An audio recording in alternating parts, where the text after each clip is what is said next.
Hi guys, I'm Ashley. And I'm Liz. And this is Dancing in the Kitchen. We've got a brand new theme for you today. We're going to be talking about recovery through food.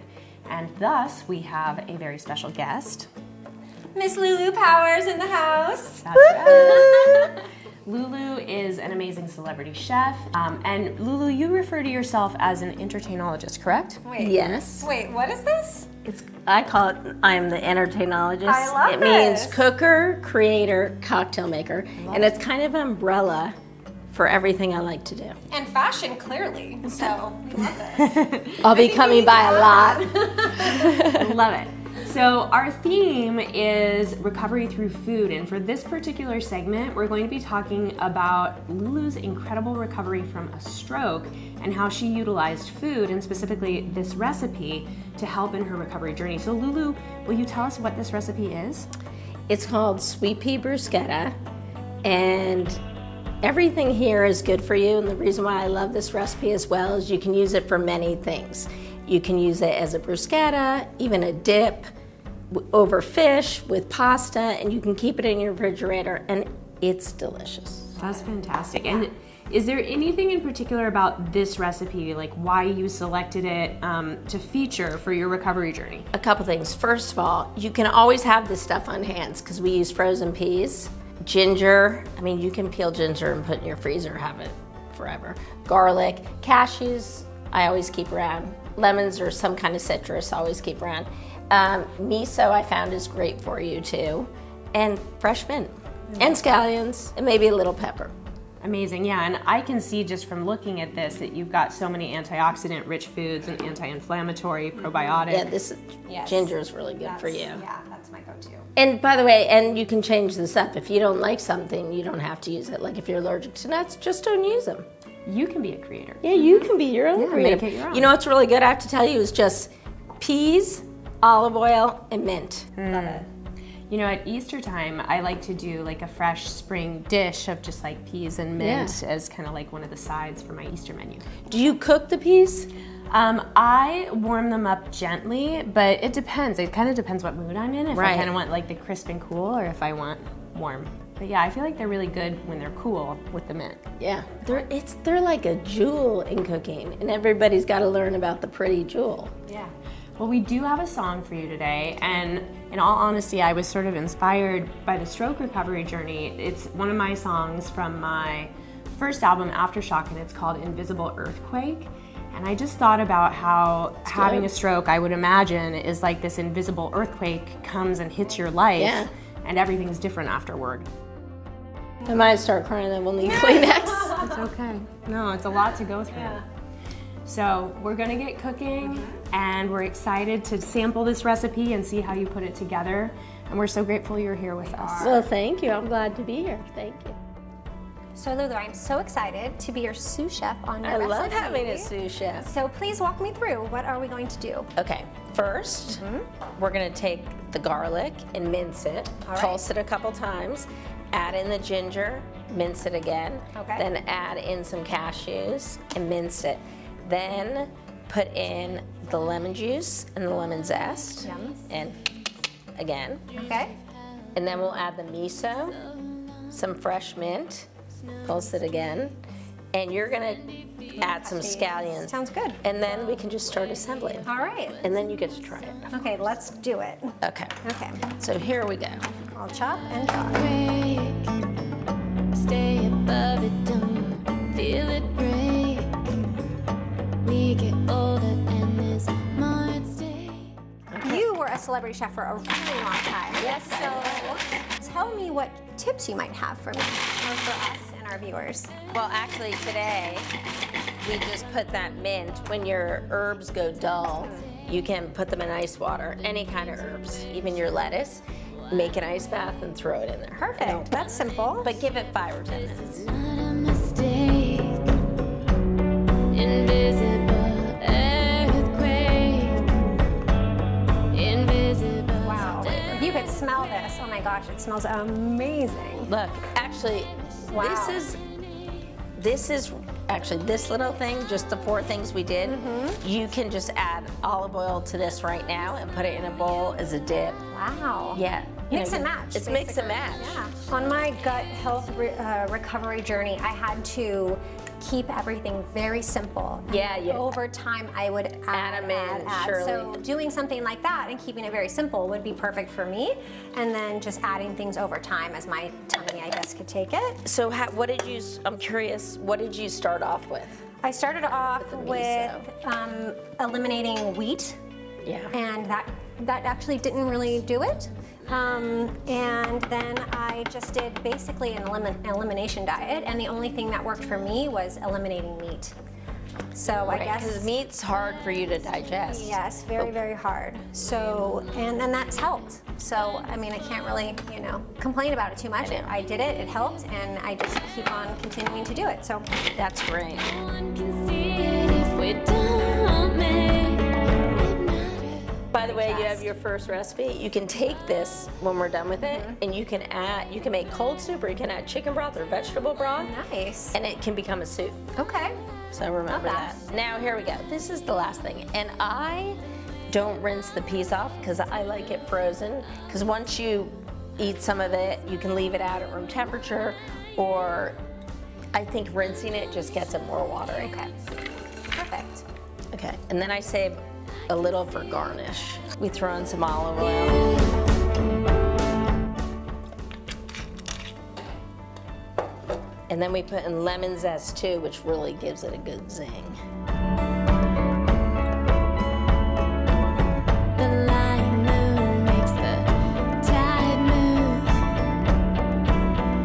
It reminds me of you on the other side. Something you can make in batch and freeze, or is it not? You can actually. Can? Okay. But when you freeze it, if you put it, just say in a little Tupperware or whatever container like this, then take some olive oil and put it on top to seal it. See all the tips. And now we're gonna need 2 taste tester spoons. All right. You need a spoon. Here, I will can grab. take this off so you guys can see it. You shake me. And also, you can like spread this on a plate and put beets on top, or roast carrots, or let's see what it needs. You shake me. I see what you mean about them being a bit frozen. Yeah. It adds a nice, Right? almost like a crunch to it. That's very good. Yeah, I'm just I can gonna- taste the ginger. I mean, you can add more ginger. I happen to love ginger.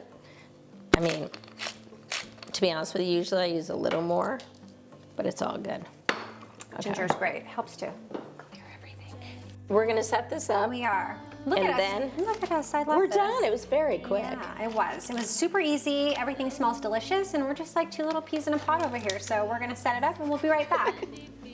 Lulu, this looks amazing. Thank you. Can you tell me a little bit about your styling and your flowers? I have something called the wholesale florist, where I go around and like these rosemary stalks I got from a neighbor. I took the neighbor across the street, bougainvillea, lemons. I pick lemons off people's trees.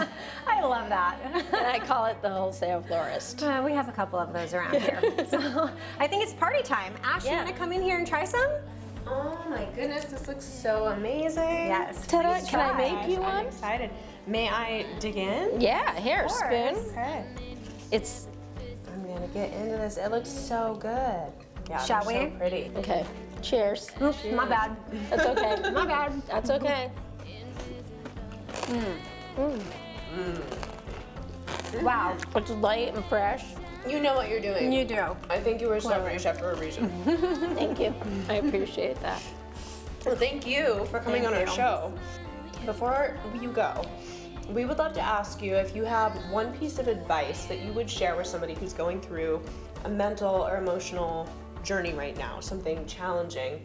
And that could either just be advice in general, or maybe something that like you would tell your former self. Just so you know, I always cry when I talk about my stroke, and it's one of the biggest side effects of having a stroke, is that you cry. Like, I still cannot say the words without crying. But for me, the biggest thing for me, because I was like a workaholic, was I don't need to be Wonder Woman. I don't need to say yes to everything. It's really, I learned to love yourself, to say no. And I'm always trying to people please and do everything, then sometimes you gotta please yourself. That's right. Hallelujah. Right. Yeah. So my big thing is, you don't have to be Wonder Woman. I know. This one over here, tell her Yeah. that. True, and the best thing too, this advice that this doctor had given me, he was kind of a hefty doctor, and he said, I want to tell you something, you may not, believe this, but I climbed Mount Kilimanjaro, and there's only one thing you need to learn after your stroke. And I was like, okay. He's like, the thing he said, with cigarettes hanging out of their mouth, they walked around to everyone who was climbing and said, pole, pole, pole, pole, pole, and that means slow and steady. And that's, I'm like whizzed through everything, but now, and I have it on this little thing that says, pole, pole, in progress, a little progress at a time. Slow and steady. So you can't at first I was like, I thought I'd go back to work right away, and you just can't do that. Yeah. Yeah. Slow and steady wins the race. Yeah, Right? and also count on your loved ones. Yes. Well, and I relate to that. I definitely learned, I used to go really hard and then burn out and crash. And consistency was a big problem for me. And I learned that, I could not be successful if I was not consistent. And then I scaled back and was like, just do 1 thing to 3 things a day. And as long as I'm doing that. Yeah, and the moving little forward, progress, right? then it's amazing. You turn around and look back and you're like, oh my gosh, I got so much done. But it didn't feel Like crazy. the pressure. Too much. Wait, Yeah. And the one other thing is, notice what you're noticing about your body. Like, I would get exhausted at 3 o'clock in the afternoon, literally like someone did a taser gun on me, and I literally would lie down for 20 minutes, and then I'd be like, I'm ready, make myself a nice coffee. And I did that. I kept doing that for a year and a half, but I never thought, oh, something's starting to not be right. And I was so exhausted, and when they did scans of my brain 3 months after the stroke, it was all yellow, and your brain should be different colors. And I did these treatments at this place called the Brain Center, and it's because they said exactly what you told us, that you were burnt out, that you were just exhausted all the time, is that reflection of your brain.